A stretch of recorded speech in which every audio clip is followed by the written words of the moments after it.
तर आज नाश्त्यासाठी बनवलं होतं मी उपीट आणि संत्र्याचा ज्यूस. तर ऋतूसाठी डाळिंबाचा ज्यूस बनवला आणि आमच्यासाठी संत्र्याचा ज्यूस आणि उपमा आणि दही कॉम्बिनेशन खरं खूप छान लागतं. ऋतू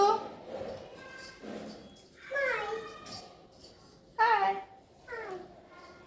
तर आज आम्ही जाणार होतो पिक्चरला. तर जवळपास जेव्हा कोरोना आला तेव्हापासून आम्ही पिक्चरला काही गेलोच नाहीत आणि आज वेळ होता म्हणून मग आम्ही पिक्चरला जायला निघालो.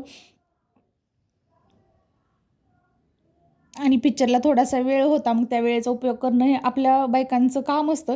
तर इथं मी थोडीशी शॉपिंग केली आणि शॉपिंग न करता घरी येणं म्हणजे खूप चुकल्यासारखं वाटतं. पण थोडीफार बाहेर जाणं म्हणजे शॉपिंग तर आलीच. आणि त्याच्यानंतर आम्ही पिक्चरला गेलो. तर आज आम्ही नवरा माझा नवसाचा 2 हा पिक्चर बघितला. तर खरंच खूप छान होता. आणि त्याच्यानंतर आम्ही गेले PNGमध्ये, पण मला जी गोष्ट पाहिजे होती ती काही तिथे भेटली नाही आणि त्यानंतर मग आम्ही घरी आलोत.